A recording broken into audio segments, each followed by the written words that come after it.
Hello everyone, I'm Rebecca and welcome back to my sewing room.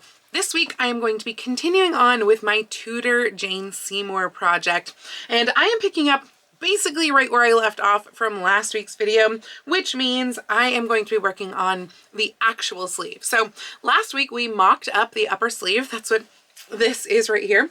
I have now detached this obviously from the bodice, and I am going to finish undoing this, undoing the gathering, and I'm going to cut this out in the sparkly black and silver fabric.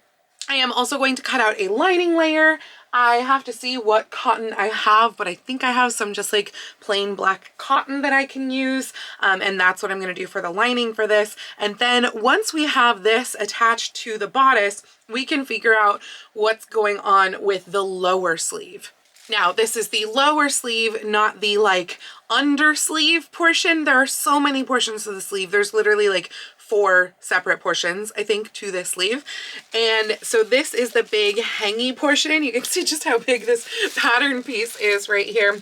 And my plan is to just cut this out of probably some black poly taffeta, which is what I intend to use for the lining, and I'm hoping that that won't be too stiff. But my main fabric, the outer fabric for those hanging sleeves, is this. And this is actually really quite stretchy, and it's got a really heavy drape.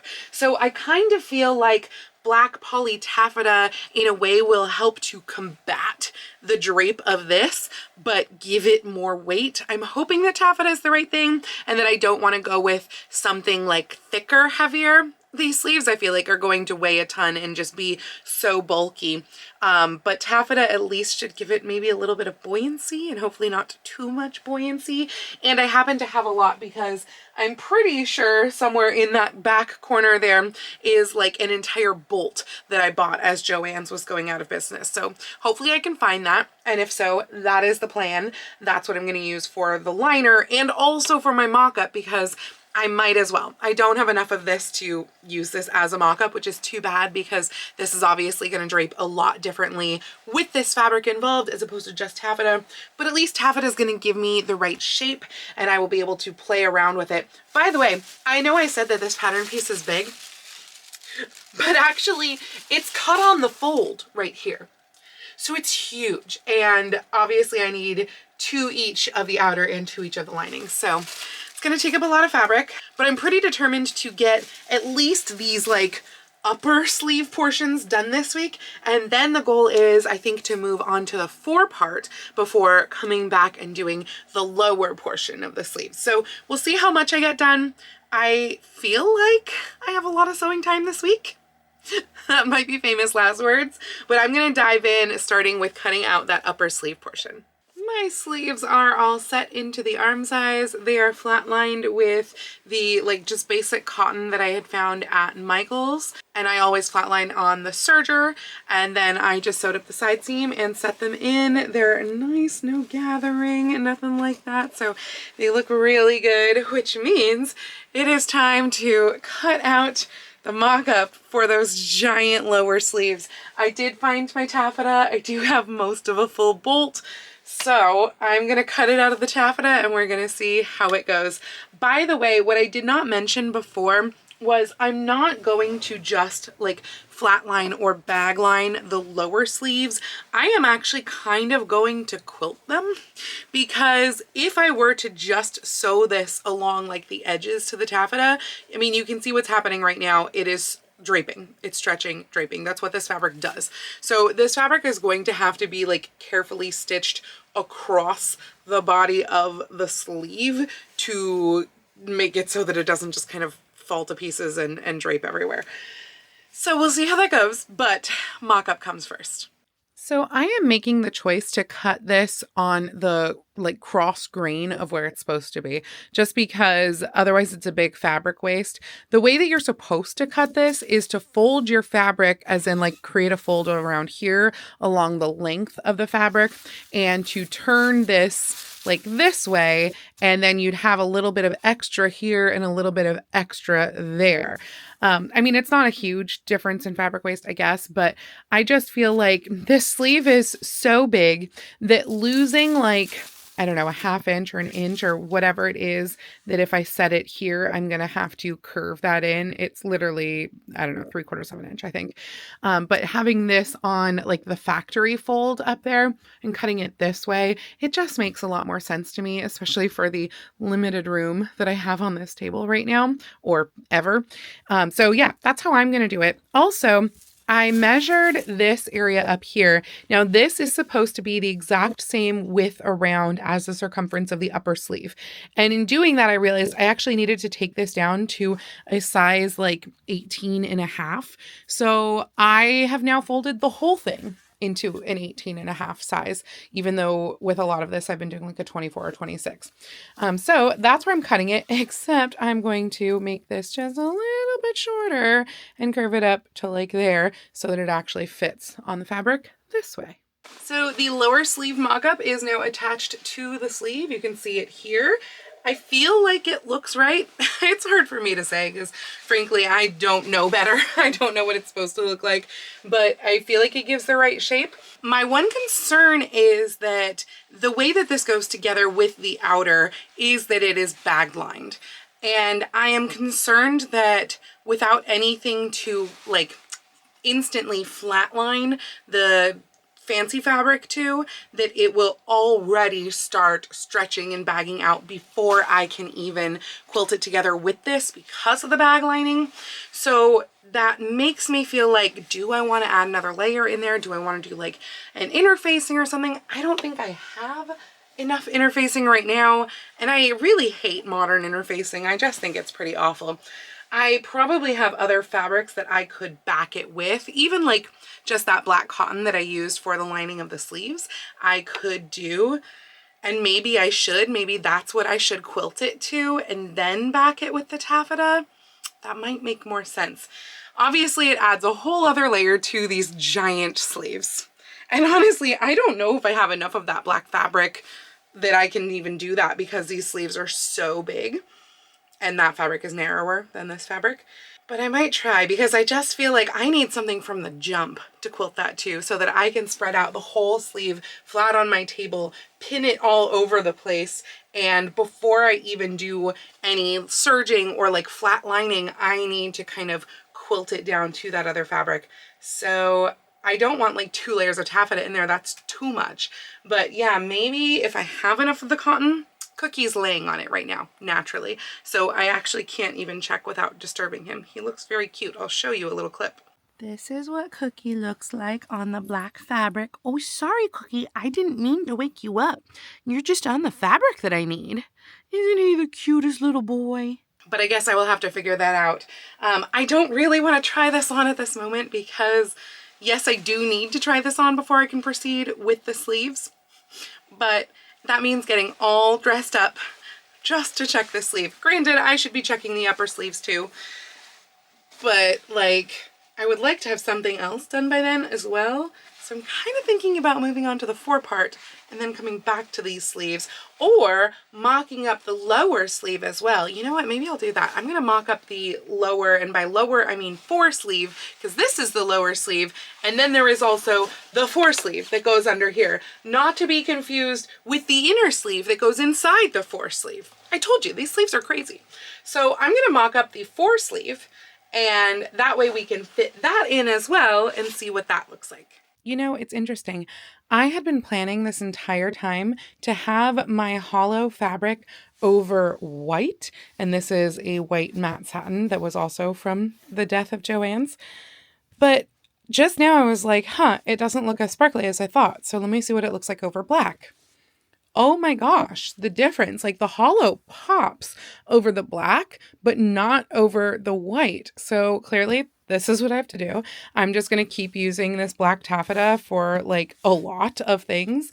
And we are going to use this for inside the four sleeves. We're going to use this for the 4-part because the black with the hollow over it definitely looks better. Though I do feel like when I come over the top right here, it kind of turns more silver, but it still looks better than the white. And from an angle, from off sides, we definitely get all of that rainbow of the hollow, and that just looks way better. So yeah, that's what we're gonna do. I am going to make my 4-sleeve mock-up out of this taffeta as well.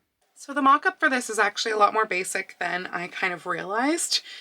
This is made out of 2 layers, or it's meant to be made out of 2 layers. Mine is only 1 layer right now. And then on top of that, it's supposed to have the inner sleeve inside, which frankly is probably pretty akin to the winter gunny sack Smiths type thing that I'm wearing right now. And then it's just buttoned or like sewn together with little tacks with little embellishments at each of these points here. And it's going to have ties that are meant to connect it to the inside of the sleeve. I feel like this might be too short. Now, granted, I don't know if the ties are supposed to have a big gap between them, because there are also supposed to be ties on the inside where that seam is from the upper sleeve to the lower sleeve. But right now that seam hits like around here, and this is going to have seam allowance removed on both ends. And so it's really going to be more like this. So would I really have ties like that far apart? That seems odd. I'm going to go back and review the pictures that I took of Tudor Tailor to see if it says anything about this in there, because this seems small to me. Granted, I am tall, I have long arms, so lengthening a sleeve is nothing new to me. And maybe that's the case here. This just needs to be lengthened pretty significantly, but I'll see if Tudor Tailor can give me any pointers. Well, I'm looking at the pictures that I took on my phone right now, and I don't think I missed out on any pages. Like the instructions go 1 through 9 and then 10 through 22, and the very last step is to hem it. And that sounds like there's not more past that. There's no instructions pertaining to the 4 sleeves. The only mention of them is that they tie into the upper sleeves. So there's a mention of adding ties to the upper part of the sleeve for the 4 sleeves, so that part is correct. There is a little like sketch image of the 4 sleeves here shown on an arm. It looks like that they go all the way up to the bend of the elbow and past the bend of the elbow like in the back, and B, speaking of which, they close themselves up past the bend of the elbow, whereas this is fully open over here, and so it just is like missing the whole section that it would then come up to here. So I feel like if this is meant to come to the bend of the elbow here, we need to lengthen this by like at least 2 inches, and then B, I think that this needs to curve up. I don't really think this needs to go longer, to be honest, because like if this were to come directly up right now, it would be past the bend of the elbow. It's just that it actually needs to curve up. So the shape is a little bit wrong. I don't even think that there is a pattern shape in here for the 4 sleeves. Like I'm looking at bodice patterns, I'm looking at skirt patterns, I'm looking at the oversleeve pattern. There's no 4-sleeve pattern. I don't think I missed it. I have all of the other pieces of the Henrican lady's gown, and that is not there. So maybe it was in a different part of the book and I missed it there. Like they definitely talk about it in this section, but it's just not within this gown, which is where it should be. So yeah, I think I want to change the shape of this and make it bigger, make it longer up here. And hopefully at that point, we would have, I guess, a working shape. All right, mock-up number 2. I'm a little bit concerned that I maybe could have gone even more than 2 inches, because I feel like once I take the seam allowance away, this might still be a 1/2 inch short, but I think we're gonna stick with it. This shape seems nice though. Like this seems like the picture in Tudor Tailor if we compare them. So yeah, I think that's the winner. Tudor Tailor's also shows it a little bit differently because the Simplicity pattern has some slashes, or maybe it's just 1 slash, no, 2 slashes within the pattern, whereas Tudor Tailor just shows the sleeve, the inner sleeve, like poking out through here. I don't know what I'm gonna do yet. I have to look at Jane's portrait and see what hers is. Okay, Jane's portrait matches the one in Tudor Tailor like to a T. So wow, that was a lot of plosive T's right there. So that's what I'm gonna do too. I'm not gonna do any slashes. I'm gonna have the fabric coming out from here. Honestly, this almost might be too deep for Jane's. I feel like hers is not quite this wide. I'm gonna try it as is on with the oversleeve, see how they look together, see if they complement each other, and if that works, then great. If it needs to be a little bit smaller, then I will cut it down a little bit. But I think we are ready tomorrow, because it's already pretty late tonight, to try those on together and see how they're looking. So I've just edited all of the previous footage, and in doing so, I could tell that the foresleeve shape was just wrong. So I've kind of drawn in a new shape here, the white line, and then I would add seam allowance to that. And I feel like that is a much better shape. Honestly, I kind of feel like this should come down a little bit more square and then go there, but I don't really want to just like keep recutting and recutting and recutting and wasting more fabric, because I would like to transfer this to a paper pattern and then just cut out one other one of these for the interior. Maisie is chewing on a box, so if you hear weird background noises, that's what's happening. But yeah, I think that is our new shape. It's a little bit more square and a lot narrower, flatter than the previous one here. All right, gown is on, and it turns out I didn't have to lengthen the sleeves, the upper sleeves, because I don't know how much you can see of this with all of the black on black on black, but this is definitely hitting at a lower point than Jane's portrait. And although this does seem to be about right for the simplicity pattern, I think maybe the simplicity pattern was long to begin with. And because that is starting lower, it is also then coming down lower on the arm than I think it is meant to. You probably can't see this because it's black taffeta on black taffeta, but the edge of the sleeve fold is here, the like lower sleeve fold, and then this is the foresleeve, and this lower sleeve fold seems like it should be about here. So if I were to move this up like an inch or so to where I think that's meant to be, then everything would be right. Unfortunately, well, I was probably going to have to recut this anyway, because somehow, even though I swear I measured around my sleeve and then I measured the top of the pattern, cutting it down to the size 18.5, that made it too small. So I actually undid the very top of the seam allowance when I was putting them together, so that it would kind of open up right there. I don't know that there's actually like a gap. Like, I think it was just the seam allowance that I kind of got out of the way. But it was already too small, and if I'm moving it up the arm obviously becomes bigger, the sleeve becomes bigger, that circumference, etc. So I am probably going to need to cut this part of the sleeve wider, unfortunately, to get it up there.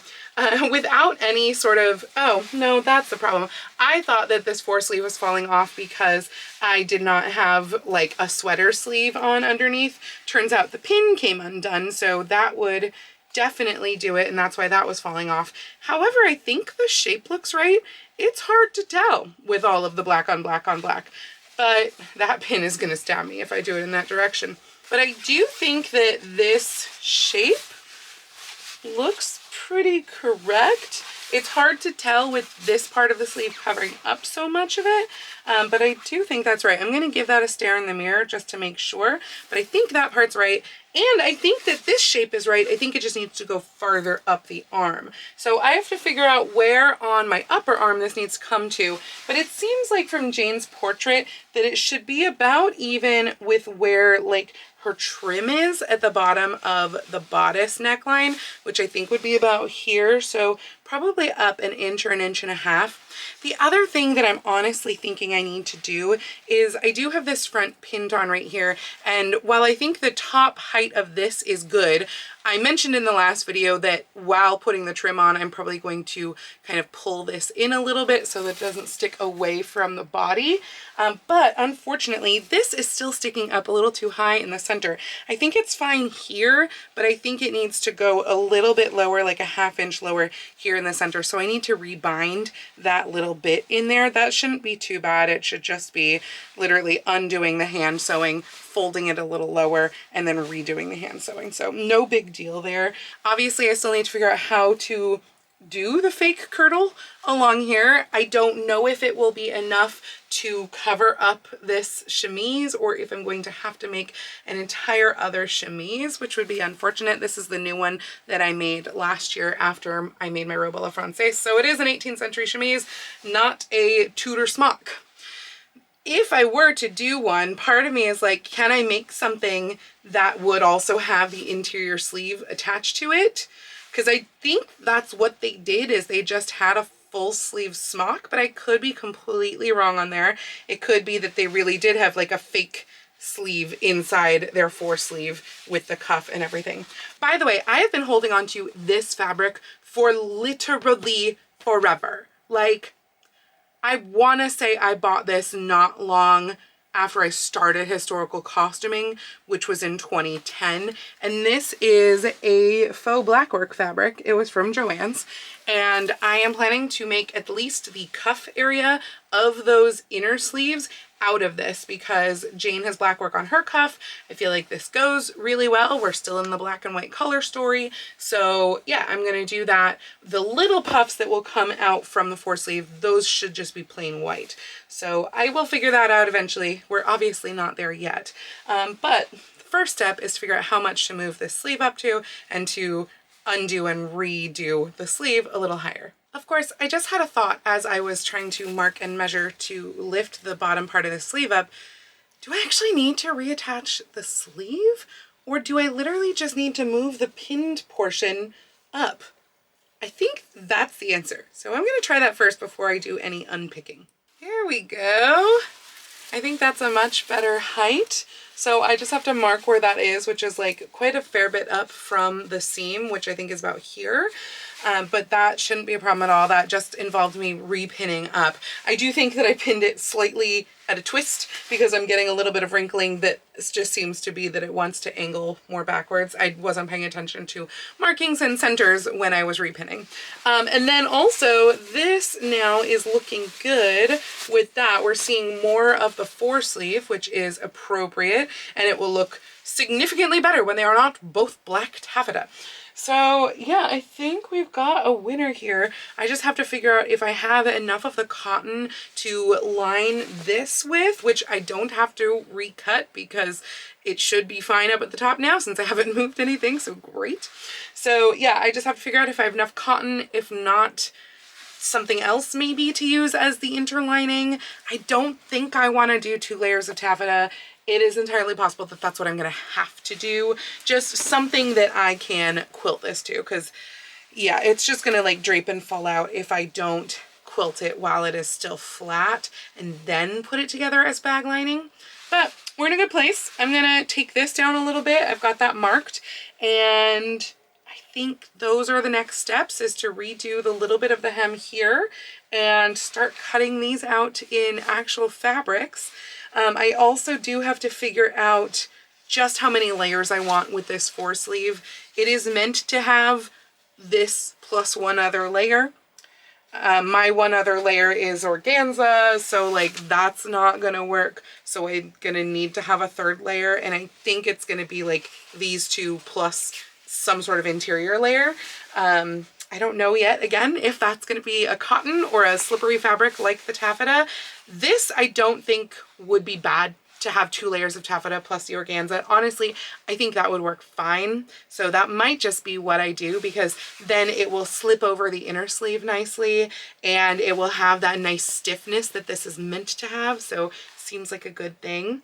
So yeah, time to cut out lots more pieces and figure out how to do this whole quilting thing. So I'm in the process right now of cutting out all of the hollow organza here, which for one thing, I'm not loving the fact that it got creased at some point, probably because, you know, I've had it in a pile and the creases are refusing to iron out. So I hope they won't be too obvious once all of the Tudor striping goes on, but I'm trying to figure out how I want the Tudor striping to go on. I'm kind of thinking that to do it like vertical stripes as the sort of main motif going all the way across, across. This would be the top of the arm right here. This hangs below the arm, and this is the wrist, and this is like the upper arm. And so I'm kind of thinking doing the Tudor striping like that, and then in some of them to do the diagonals, but not all of them. I think that's going to be the best option. And yes, I have myself as Jane with the bodice open kind of as a reference for how that kind of looks on her bodice.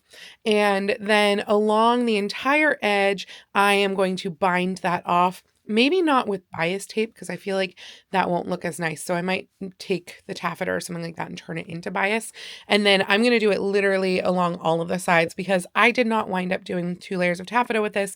It just seemed like once I add all of the ribbon and everything, it's going to be too thick. So I've just got the 1 layer of taffeta, 1 layer of organza, and they are just flat to each other. And I'm kind of thinking that before I even finish off any edges or anything like that, unless this starts fraying immensely, that I'm actually going to start laying the ribbon out and doing that first. That way, if I wind up with like too much ease somewhere, like you can see it's wrinkling a little bit, which I don't think is from the creases, but that way I can hopefully just kind of ease that off to the sides and cut it off if, that becomes an issue. So I guess I'm just going to start like sewing down ribbon pieces. I'll probably draw lines for where they go and stitch them down on the machine. So I just finished laying out all of my Tudor ribbon. I feel like from the back, it actually maybe looks worse than from the front. But what I don't love is that it kind of scrunched up all of the fabric underneath. But you know what? Too bad I'm not redoing all of this. And actually, I do think that it looks less bad from the front, which is amazing. It still looks wrinkly. Like, I don't love it. I'm going to attempt to press some of that out. It's not going to press out because, it's already scrunched into the ribbon. It's because the bottom fabrics were being affected by the feed dogs, whereas the ribbon was not. And that just happens. And maybe a walking foot would have helped, but honestly, probably not. It probably would have just been clunky and in the way.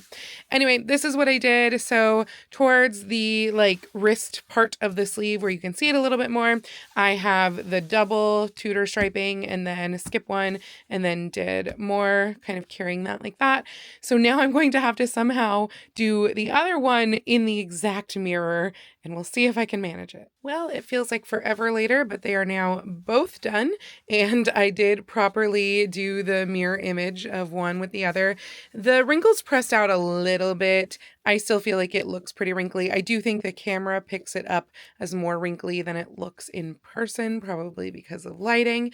So what happens now is that these get bound with some sort of black bias tape. I'm not sure if that's going to be store-bought or if I'm going to make some, but they get bound on all of the sides all the way around, and then I figure out how the inner sleeve incorporates into this. In fact, actually, I probably shouldn't bind the top until I figure that out, because that way they can get bound together, but I can bind the whole rest of this. That said, they're really not fraying badly at all, so I might hold off on the binding for a little bit until I get that inner sleeve figured out. So this is the rather complicated scheme that I have set up in order to cut the sparkly material for the big hanging sleeves. All of those little dots you see are pins. So I have actually stretched this to the full extent of my table, which is 60 inches, and I have pinned it in place here. Now this has a pretty wide selvage. The sparkles don't start until here. And this sleeve takes up really from one side of the selvage to the other. So I again have it pinned along the edge here, and that does maybe put a tiny bit of stretch on this. Not really, but mostly just because the fabric wants to contract. So in pinning it, it stays out, it stays flat. And then I laid the sleeve down on top. I also tried to make sure that the lines going across the grain, that it wasn't dipping or anything. It's hard to see though, because I feel like it's not very continuous. So hopefully I got that right. And then I also marked my center here. I marked my center of the sleeve, and I made sure those centers lined up. And then I went around and I pinned around the entire outside of the sleeve. And then I pinned in a whole bunch of other places as well, and hopefully that will be enough pinning. I wish that it was from the front, because unfortunately I am going to have to do the quilting on this from the right side, and this is the wrong side. So those pins are probably going to get in the way and need to be removed as I go, but there was no way to do it the other way besides like pinning after I cut out, which doesn't make any sense. So that's all pinned in place. I'm going to cut around the outside using my not as good scissors. These are my old Gingers because this has like basically little kind of stickers of metallic foil on it. So that's not good to use good scissors. And then I'm going to attempt to quilt in between all of those stickers of foil. So this took absolutely for freaking ever, but both of the hanging sleeves are now quilted in a One Direction diagonal pattern, which means they can be put together with the taffeta. You can't see the quilting at all from this side, which is kind of cool. I may do cross quilting once they're assembled with the taffeta, but let's go ahead and put them together with the taffeta, and that way we can decide. So as it turns out, when you press this fabric, the diamonds come right off. So I'm starting a little collection of all of the diamonds from the like 5 inches of seam that I have pressed so far. It does leave a little bit of sticky residue on there. It shouldn't be too bad. This is all going to be lined with the taffeta, but I'm just doing up the one seam, and I'm going to have to be really careful about pressing where it goes into the upper sleeve so that we don't lose a whole bunch of diamonds there, though I suppose that is where the fold back is too, so maybe it won't be too bad. These sleeves are all nicely pressed at the edges and now flat lined with the taffeta and attached to the bodice or the upper sleeve. So I can go ahead and pull this back into place and hand stitch this into place, and then the upper sleeves at least are done. I have also decided that for the foresleeves, I am going to bind them with 3/4 inch wide velvet. I don't have that yet, so it's not happening yet, but that will happen soon. These sleeve turnbacks have been stitched into place along the upper arm here. It goes from just like one side to the other. It doesn't go all the way around. And that is the big hanging sleeve now. I also stitched down the inside where I took it down lower in the neckline. So I'm kind of thinking that I want to turn my attention to trims now. I got the other trim from Amazon today, and I think it's pretty perfect on the black in this scale. I wish it was a little bit wider, but this scale will work. And so what I've been kind of looking at is how to do the faux kirtle that comes out, and then also like just how I'm layering all the trims. So as a reminder, this is what we're looking at here. Obviously, this is not an exact copy. This is a 6 costume, but I really like the way that her trims are layered, and so that's what I kind of want to work with. So let me show you what's going on, what my plan is. Okay, so firstly, we've got this trim right here. This is going to be scallops facing towards the neckline, and it is going to be laid on top of the bodice edges, and that is the only one that is going to be on top of the bodice edges around the top part of the neckline. Again, that frontis piece is a little bit high, so that one is going to be a little bit different than like how the rest of the neckline is treated. Then this is the new trim, and I have it layered here on top of some really, really wide quilt binding. And my plan is to use the quilt binding as kind of the base of where the kirtle would be sticking out. So this plain edge is going to underlap just slightly in the neckline right there and get stitched in place. And then on top of that, we've got the silver scallop trim, the silver metallic, and this is going to go on the inside of the beaded trim like that. So that's kind of how that's going to be affected. All of this, I think, is going to wind up on the frontis piece down here. But again, this is going to be a separate piece on the rest of the neckline here. And hopefully that will all work out. Look how good this all looks. So I had to do almost all of this by hand. I did apply the silver lace trim to the bias tape on the machine, but then with the pearl trim, I had to sew both sides of that down to the bias tape by hand, and then I sewed the bias tape in by hand. I am hoping that with the silver like loopy trim that I think I can apply this by machine. I'm pretty sure that should be able to blend in by machine really, really easily. So I am going to attempt to put that on next. I think that as far as putting the trims on the front piece goes, that I need to try that on first. So my goal is to probably run a gathering stitch across the top of here. I don't even know, it honestly might be too thick to gather on machine, but I'm going to attempt to run a little bit of a gathering stitch just to like ease that in on the top. And then before I add any of the trims, I will put everything on and like fit this to my size to make sure that I haven't pulled it in too much, or that I, you know, pull it in enough. And then I can add the trims as the thing that the gathers are gathered to, if that makes sense. So I will do that later, but that probably won't be a this video thing, to be honest, because it's already Monday. I'm gonna keep going on these little trims a little bit here, and we're gonna cut the video by the end of tonight. I'm hoping to try this on for you, but I also have to go to rehearsal for a little while. So we'll see how things go. So I was in the process of pinning on my neckline trim when I had to run off to rehearsal, and I decided, you know what, I will just bring it along. We'll see if I get any of it done while I'm at rehearsal. And I was barely used at rehearsal, and I sewed on all of the neckline trim. So yeah, all of the little sort of scallopy zigzaggy trim is all sewn on, hand sewn, both sides. It's done. That means that this is ready to try on, other than I do want to run the gathering stitch real quickly across the top of the little front piece. But yeah, otherwise we're all good to try this on and hope that it all works after so much hand sewing. You guys!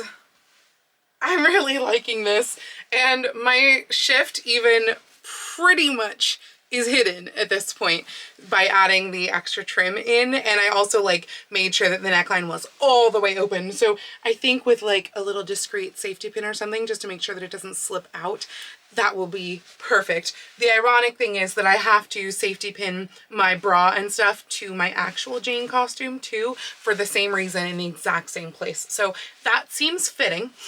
But yeah, look at that. So I ran the gathering stitches right here. I like what it's doing now. I think that once the trim is applied on top, no one's gonna know that there's gathering stitches there. It's a good height, I think, right there. And then the lace will be on top of that as well.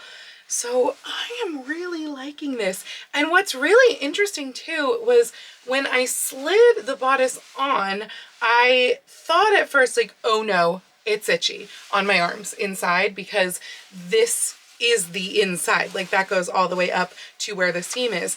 But now that I've had it on for like 5+ minutes doing the frontispiece and the gathering and everything, it's not bothering me. So I don't know what that means for like the long haul, like wearing it at a con, but yeah, it's not bothering me. One of the things that I was thinking of was maybe, do I need to, with that inner sleeve that I'm going to be making for the foresleeves, do I need to bring that up higher so that that can actually meet where the seam is, as opposed to have those ties inside? And it's still something that I might do.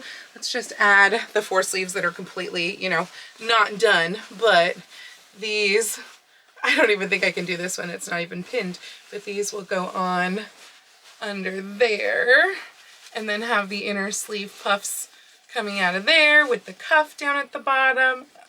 This is exciting, guys. This is very exciting, and I really like the way the trim is looking. I think that it definitely gives that nod to Jane Seymour. I think it'll look even more so once the trim is here. So this is a successful way to end this video, because it's Monday night. We're ending the video. Sorry, guys, but we got a lot done. Like, I'm really happy with the progress this week.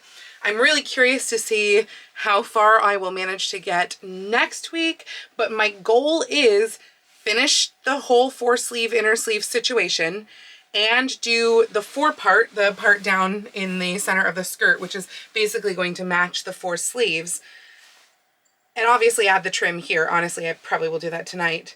And then I'm trying to think like what is left besides the gable headdress. I have not actually hemmed the sides, the opening here of the skirt, because I think I'm going to widen it at the bottom, like cut away some of that. So that is something else that needs to happen. The rest of the skirt is hemmed. I did that multiple videos ago.